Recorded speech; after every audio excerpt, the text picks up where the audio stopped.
नमस्कार साथियों, स्वागत है आप सभी का अंकित इंस्पायर्स इंडिया पर। मैं हूं अंकित अवस्थी। आप हैं मेरे साथ में एक ऐसी घटना का जिक्र करने के लिए जिसके चलते भारत खुद एक अंतर्राष्ट्रीय सुर्खी बन चुका है, क्योंकि हमारे देश के तीन बड़े नेता जो कि अपने आप को विकास पुरुष कहला करके इज्जत पाते हैं, जिसमें केंद्र में हैं माननीय प्रधानमंत्री नरेंद्र मोदी जी, दूसरे हैं नीतीश कुमार जी और तीसरे हैं अरविंद केजरीवाल जी, जिन्होंने अपने आप की छवि एक विकास पुरुष के रूप में जब से चुनावों में उतरे तब से लेकर के चले।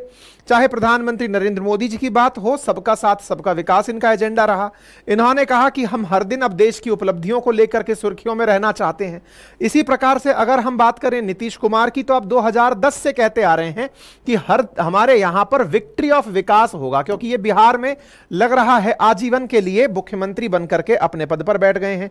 ठीक इसी क्रम में अगर हम देखते हैं अरविंद केजरीवाल जी को, तो ये तो कहते ही आए हैं कि दिल्ली को हम लंदन और पेरिस जैसा बना देंगे। ये लंदन और पेरिस जैसे जो सपने दिखाए गए हमको विकास के, जब हम उस विकास को टॉर्च लेकर खोजने निकलते हैं कि कहां हो बेटा विकास, तो हमको विकास इस तरह के रोड में, इस तरह के इंफ्रास्ट्रक्चर में, इस तरह के हाई राइज बनते हुए पुलों में तो दिखाई देता ही है। इसके साथ साथ कुछ विकास इस तरह से धराशायी होते हुए पुलों में भी दिखाई देता है। यानी कि हम साल भर पढ़ाई किए, लेकिन भगवान जब परीक्षा लेने के लिए 2 मिनट के लिए अपनी टोटी खोला, उतने में हमारा विकास धराशायी हो गया। हमारा विकास मिनटों के हिसाब से धराशायी होने लगा, कहकर पानी के साथ पुलों में बहने लगा। बिहार के हालत इस समय देश के अंदर मजाक बने हुए हैं, दुनिया में भी मजाक बने हुए हैं। हालात दिल्ली की है। दिल्ली वाले जो एक तरफ से लेकर चल रहे थे कि हमारे पास पानी नहीं है, टैंकर के लिए भागे फिर रहे थे। महाराष्ट्र वाले कहते फिर रहे थे कि हमारे डैम में पानी खाली हो गया है। भगवान टोटी खोल दिया, सड़कों पर ही झील बना दिया। लेकिन करें क्या, पुअर प्रबंधन है कि हम विकास इतना खोल के किए कि सड़कों को झील बना दिए, पूरा वेनिस और लंदन पूरी तरह से दिल्ली को बना दिए। अब यह विकास पर हम इतनी चर्चा कर क्यों रहे हैं? क्योंकि अल्टीमेटली पैसा तो हमारा ही लगा है ना जी। क्योंकि आप और हम जितना भी पैसा खर्च कर रहे हैं, उसमें से सरकार भर भर के अपना कोटा पूरा कर ले रही है। अकेले एक फाइनेंशियल ईयर 23-24 के अंदर भारत सरकार ने जीएसटी से 20.18 लाख करोड़ रुपया टैक्स इकट्ठा किया है। दिल्ली सरकार की अगर हम बात करें और बिहार सरकार की अगर हम बात करें, तो हजारों करोड़ में इन्होंने टैक्स कलेक्शन किया है। और वो टैक्स कलेक्शन का जब रिजल्ट आया कि देखो भाई आपने क्या किया इस पैसे से, तो उस रिजल्ट के अंदर भरभरा के सरकार जो है वो परीक्षा में मानसून के फेल हो गई। आज विस्तार से इसकी चर्चा करेंगे, लेकिन आपको ज्ञान देने के लिए कि टैक्स किस तरह से कलेक्ट किया जाता है, किस तरह से उसका उपयोग होता है, ये सब बातें जाननी हो। मानसून क्यों आता है, कब आता है, इसके लिए आपको ज्योग्राफी भी जरूरी है, भारतीय राज्य व्यवस्था के लिए पॉलिटी पढ़ना जरूरी है, इकोनॉमी की आपका टैक्स कहां जरूर कटता है, तो उन सबके लिए हमारा बैच अपनी पाठशाला पर उपलब्ध है, जाकर के उसे देख सकते हैं। लिंक कमेंट बॉक्स में दिया हुआ है। साल भर की वैलिडिटी के साथ हमारा कोर्स उपलब्ध है। घर पर बैठकर कंटेंट पढ़ना चाहते हैं तो हमारे हैंड रिटन नोट्स 3000 पेजेस के घर पर भेजने के लिए उपलब्ध है। इस तरह से आप इनको घर पर मंगा सकते हैं। हमारा कंटेंट अपनी पाठशाला.com वेबसाइट पर भी उपलब्ध है, जिसे जाकर आप यूज कर सकते हैं। साथियों, भारत सरकार का हाल ही में भगवान ने, क्योंकि वैसे भी भगवान भरोसे हम बहुत कुछ कर रहे हैं, ऐसी स्थिति में भगवान ने मानसून नाम के सीजन में, और बिल्कुल अज्ञात नहीं था, ये बिल्कुल वैसे ही है जैसे बच्चा जब साल भर पढ़ाई करता है और साल भर पढ़ाई करने के बाद परीक्षा देने के लिए साल में एक बार एग्जामिनेशन हॉल जाता है, बिल्कुल वैसे ही भारत सरकार हो चाहे राज्य सरकार हो, दिन भर बेचारे मेहनत करते हैं, विकास करते हैं, और फिर भगवान कहता है कि आओ जी आपकी परीक्षा ले लें। तो परीक्षा के नाम पर भगवान कुछ छींटे डालता है कि लो जरा प्यास से मर रहे थे, थोड़ा सा पानी भेजते हैं, देखते हैं क्या कर पाते हो। उसको हम मानसून सीजन कहते हैं। मानसून सीजन ऐसा नहीं है कि पहली बार आया है, साल में हर बार आता है। हर बार आता है बढ़िया से मई के अंतिम माह में एंट्री करता है, जून जुलाई बढ़िया से रहता है, और हर बार ऐसी स्थिति आती है कि बकायदा रेड अलर्ट, ऑरेंज अलर्ट दिखाए जाते हैं कि बढ़िया बारिश होगी, देश में खूब अच्छे से बारिश होगी, दुनिया भर की सुर्खियां बनती है कि बारिश खूब बढ़िया से आएगी। मौसम विभाग अपनी चेतावनी देता है कि चिंता ही मत करिए, भरभरा के बारिश आएगी, इतनी बारिश आएगी कि समेट नहीं पाओगे कि इसका क्या करें, हमको तो पानी के लिए सड़कों पर बैठना है। आप आयरनी देखिए कि देश की कितनी बेकार स्थिति है कि इस देश के लोग सड़कों पर इकट्ठे होते हैं प्रदर्शन करने के लिए कि पानी नहीं है। वही सड़कें जब पानी से भर जाती हैं, तब कोई खड़ा इसलिए नहीं होता कि इस पानी का कुछ कर लो महाराज, क्योंकि हमने आपको इतना पैसा दिया है, पूरी की पूरी जमीन को सीमेंट से चिन दिया गया है, ये पानी जमीन में उतर नहीं रहा है, पानी का लेवल नहीं इंक्रीज हो रहा है, नदी नाले एक समान हो रखे हैं। ये रेन वाटर हार्वेस्टिंग के लिए साल भर में क्या तैयारी की, क्या है वो स्मार्ट सिटी परियोजना, क्या है भूजल प्रबंध, क्या है वो विकास जिसको इस समय पर बारिश 2 महीने के अंदर अंदर तहस नहस कर देती है। अभी तो महीना भी शुरू नहीं हुआ है, इतने में बारिश के जो अलर्ट्स हैं उनके हालात सबके सामने खुलकर आ चुके हैं।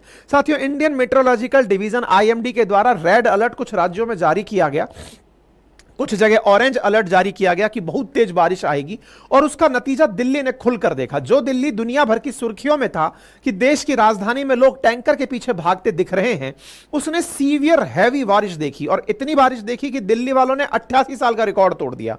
मतलब उन्होंने एक ही दिन में 23 सेंटीमीटर बारिश देख ली। अभी 29 जून के आखिर की बात है।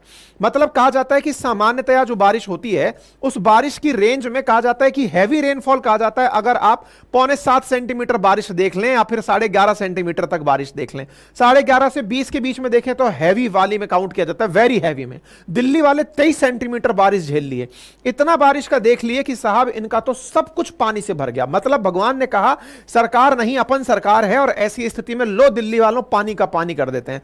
लेकिन साहब मुसीबत यह है कि यह पानी तो और प्यासा मारता है, इसमें बेचारा कोई प्रदर्शन करने और नहीं जा पाता है, क्योंकि आप रास्ते का पानी आंजली से नहीं पीने लगेंगे ना जनाब। स्थिति समझिए यह कितनी विकट स्थिति है, और दिल्ली वालों की स्थिति, विशेष रूप से देश की राजधानी की स्थिति, उसके लिए केवल कोई एक व्यक्ति जिम्मेदार नहीं है, हम सब जिम्मेदार हैं जो बैठ करके अपनी तरफ से बस तस्वीरें देखकर खुश हैं। आप में से बहुत सारे लोग तो अब इस बात से अनभिज्ञ होकर बैठे होंगे, अरे अब तो दिल्ली में खूब पानी ही पानी हो गया, दिल्ली वालों की तो पानी की दिक्कत ही मिट गई होगी। कुछ पानी की दिक्कत नहीं मिटी होगी। कारण समझिएगा, पहले दिक्कत था कि घर के नाले में पानी नहीं आ रहा था, अच्छी बात है, टैंकर पहुंचकर पानी लेकर पहुंच रहा था। अब दिक्कत क्या है, पानी खूब बरस गया है लेकिन यह पीने योग्य नहीं बचा है। क्यों नहीं बचा है? क्योंकि रेन वाटर हार्वेस्टिंग के लिए कुछ नहीं हुआ है। कीचड़ का पानी कोई नहीं पिएगा, कोई भी घर के आगे बहते पानी को धोकर नहीं पीने वाला है, छान कर नहीं पीने वाला है। यह नदी नाला सीवेज का पानी जो सड़कों पर भरा है यह फिर यूं ही बह जाएगा। दिल्ली वाले फिर से पानी के लिए अभी भी परेशान है और आगे भी रहने वाले हैं। इस सड़क पर बहते पानी से कोई भी पानी की किल्लत फिलहाल दूर नहीं होगी।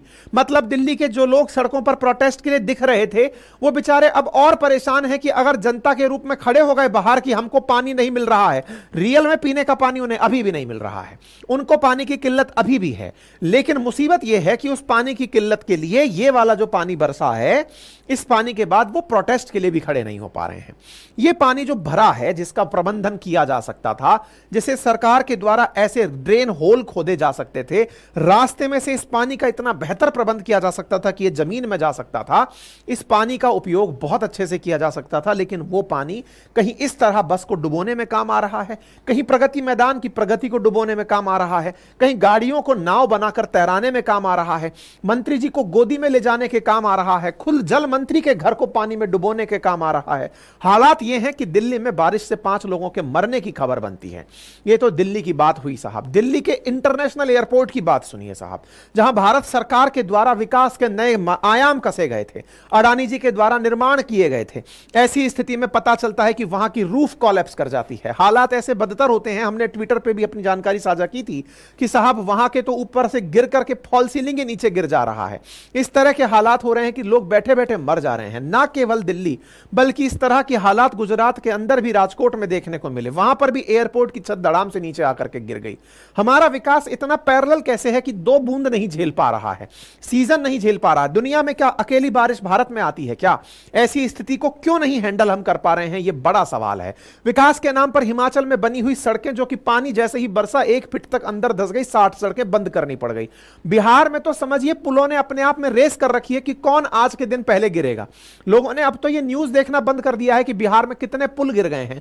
पुल खुद लग रहा है सुसाइड करने निकले हुए हैं कि नहीं भाई साहब अब हमारा नंबर है, हम कूदेंगे। इस तरह से लगातार 15 दिन के अंदर 10 पुल तो कोलैप्स कर चुके हैं। 18 जून को देखें, 22 जून को देखें, 28 जून को देखें, पुलों में समझ लीजिए कि होड़ मची हुई है कि कौन सा पुल पहले टूटेगा। बिहार ने तो अलग ही रिकॉर्ड बना लिया है।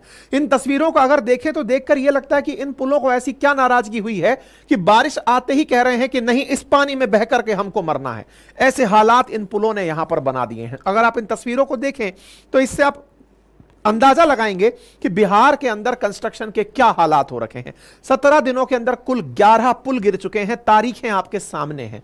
इस तरह के टूटते पुलों पर खुद लोग परेशान होकर के, हमने हर जानकारी को आपके साथ अपने ट्विटर हैंडल पर साझा किया है। कभी आप अगर चाहें तो अपडेटेड रहने के लिए हमसे कनेक्टेड वहां रह सकते हैं। सुप्रीम कोर्ट में बकायदा इस चीज के लिए PIL जनहित याचिका दायर की जा चुकी है कि साहब अल्टीमेटली बिहार में ऐसा क्या हो रहा है, क्या अकेली बारिश गिर करके बिहार में जा रही है क्या, जो पिछले इतने से दिन में मतलब महीना भर नहीं निकला इतने पुल गिर करके आ गए। जांच करिए कि इसके लिए कौन जिम्मेदार है। हो सकता है सुप्रीम कोर्ट इस पर कोई ना कोई आदेश आगे की तरफ कर दे। मतलब कुल मिलाकर के हालात ये हैं कि दिल्ली हो, दिल्ली के अलावा बिहार हो, इवन अयोध्या जिसने विकास के लिए एक नए आयाम स्थापित किए थे, वहां पर वाटर लॉगिंग की समस्या ने अपने आप में लोगों का ध्यान आकर्षित कर लिया है। सरकार के द्वारा इतना प्रयास उत्तर प्रदेश सरकार के द्वारा किया गया, वहां बैठी हुई सड़कें देखी जा रही हैं, रास्तों के अंदर इस प्रकार से पानी वाटर लॉक करता हुआ देखा जा रहा है। मुंबई जिसको देश की आर्थिक राजधानी कहते हैं, वहां पर साफ पता चल रहा है कि पुल के ऊपर से स्लैब इस तरह से गाड़ी पर आकर गिर जा रहा है। समझे ही नहीं आ रहा है कि ये कंस्ट्रक्शन हो रहा है कि मजाक हो रहा है, कि आप कहीं से निकल रहे हैं, पता चला विकास आपके ऊपर आ गिरा है। तो विकास इस तरह से आप पर गिर रहा है और आपकी गाड़ी में अगर आप हो तो संभवतः आप भी वहीं पर ही अवनति को, शहीद गति को प्राप्त हो जाएगी। चलिए साहब हो गया हमारा काम।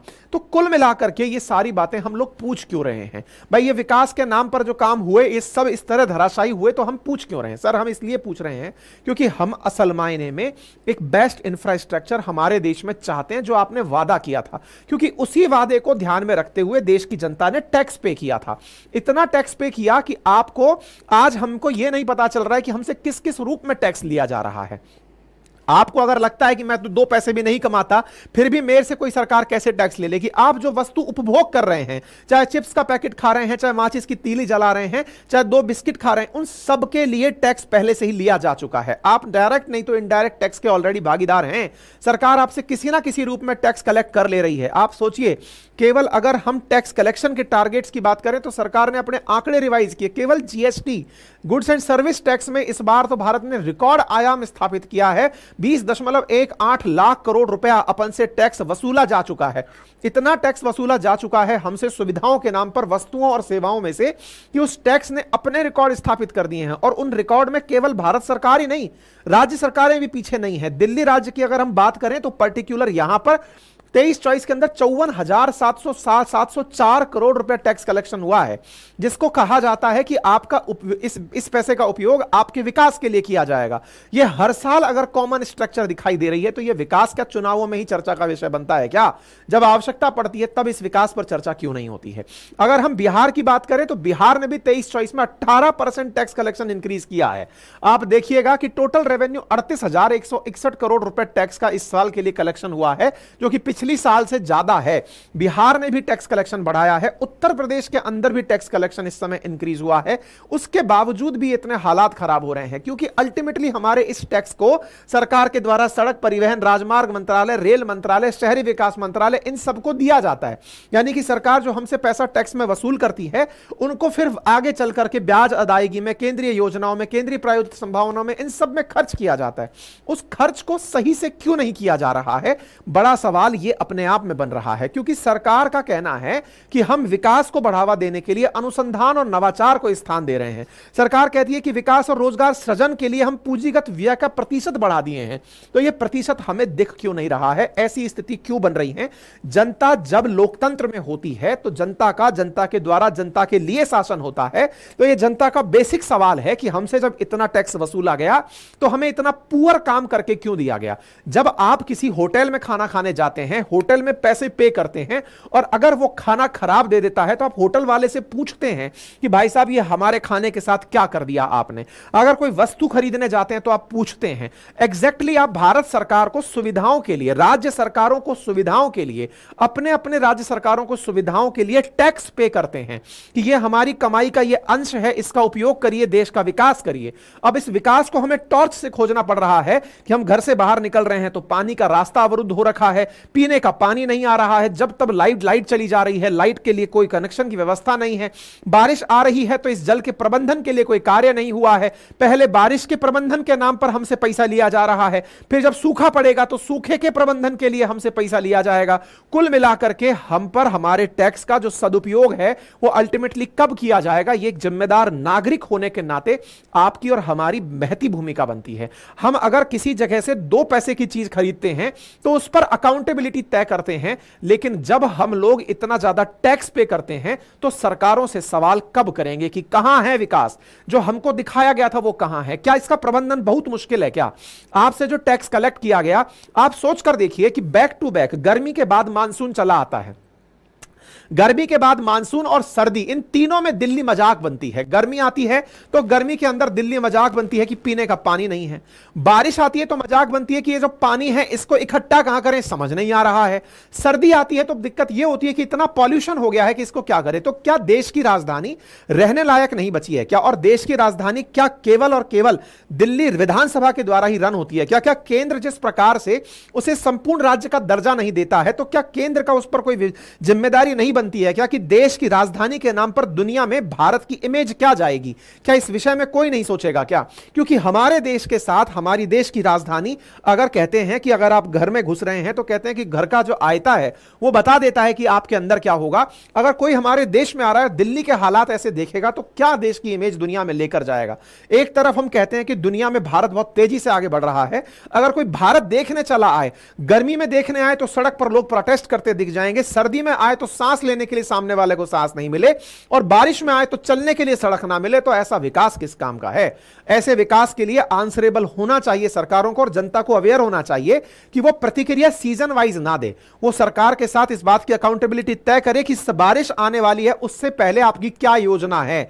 सरकार अपनी तरफ से टेंडर जारी करके कह देती है कि हमने नदी नाले साफ करवा दिए हैं, बारिश का पानी आसानी से बह जाएगा। सर, इस बारिश के पानी को इकट्ठा करने की क्या योजना है ताकि अगली बार जब बारिश का पानी नहीं होगा उस समय पीने के लिए यह पानी इकट्ठा हो? इसके लिए क्या योजना बनाई है? केजरीवाल जी जब आप चुनाव प्रचार कर रहे थे तब कह रहे थे कि दिल्ली में इतनी झीलें होंगी कि आप घूमने जाएंगे तो आपको हर तरफ बच्चों को घूमने के लिए, सैर सपाटे के लिए झील मिलेंगी। आज सड़कों को आपने झील बना दिया है। क्या योजना है अल्टीमेटली?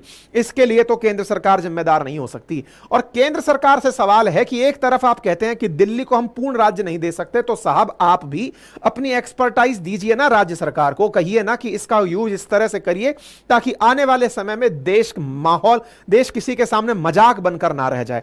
सभी की संयुक्त रूप से जिम्मेदारी तय हो, पूरे टाइम राजनीति के लिए देश का संचालन ना हो। यह इंपॉर्टेंट बात है और यह समझने की आवश्यकता है।